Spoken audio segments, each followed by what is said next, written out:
ওঙ্কারেশ্বর মধ্যপ্রদেশের একটি পবিত্র শহর, বিশেষ করে হিন্দু ধর্মাবলম্বীদের কাছে।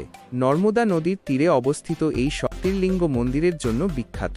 শিবপুরাণ অনুসারে ব্রহ্মা ও বিষ্ণুর মধ্যে কে শ্রেষ্ঠ এই নিয়ে তর্কের সমাধানে শিব এই জ্যোতির্লিঙ্গ রূপে প্রকাশিত হয়েছিলেন।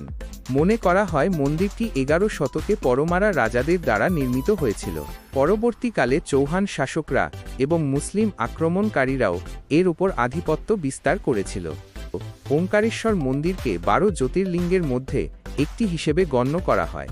হিন্দু ধর্মাবলম্বীদের বিশ্বাস অনুযায়ী এই মন্দিরে পূজা করলে মোক্ষ লাভ হয়। কি দেখবেন? মন্দিরের স্থাপত্য এবং শান্ত পরিবেশ আপনাকে মুগ্ধ করবে। নর্মদা নদীর তীরে বসে ধ্যান করতে পারেন বা নৌকা ভ্রমণ করতে পারেন। মান্ধাতা দ্বীপ মন্দিরটি এই দ্বীপে অবস্থিত। দ্বীপের চারপাশে প্রাকৃতিক সৌন্দর্য বিরাজ করে।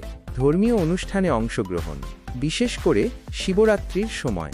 নদীতে স্নান, ধর্মীয় বিশ্বাস অনুযায়ী নর্মদা নদীতে স্নান করলে পাপ মোচন হয়। মন্দিরে প্রবেশের সময় স্থানীয় রীতিনীতি মেনে চলুন। মন্দিরে মোবাইল ফোন বন্ধ রাখুন। প্লাস্টিকের ব্যবহার এড়িয়ে চলুন। ওঙ্কারেশ্বর আপনাকে একটি ধর্মীয় এবং প্রাকৃতিক সৌন্দর্যের অভিজ্ঞতা দেবে। ঈশ্বরে থাকার জন্য বিভিন্ন ধরনের বাসস্থানের ব্যবস্থা রয়েছে। আপনার বাজেট এবং পছন্দের উপর নির্ভর করে আপনি হোটেল, লজ, গেস্ট হাউস বা ধর্মশালায় থাকতে পারেন।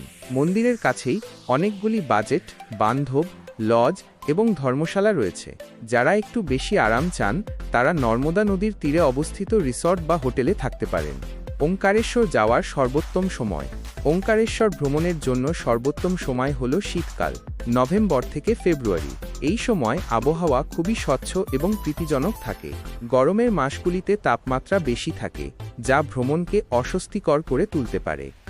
ওঙ্কারেশ্বরে বছরভর বিভিন্ন ধর্মীয় উৎসব পালিত হয়। এর মধ্যে সবচেয়ে গুরুত্বপূর্ণ উৎসব হল শিবরাত্রি।